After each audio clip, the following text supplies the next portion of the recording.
چیز برام تموم شده بود. سلما عمق وجودمو گرفته بود. میفهمی؟ برای همین رفتم.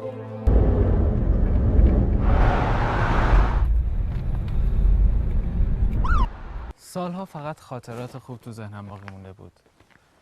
بوی عقاقی‌ها که از دیوار کوچه ها بابیزونن، صدای جیاب تو کوچه خیابونا. فقط خوباست؟ البته از شرم دختر ایرانی یادم نبود.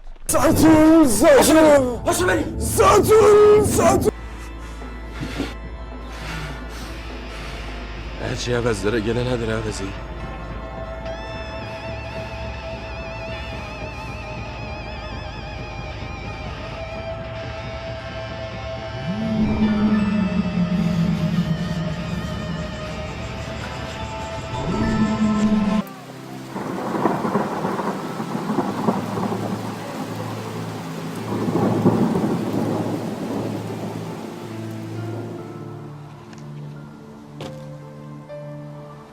خیلی بهتر شده خدا رو شکر.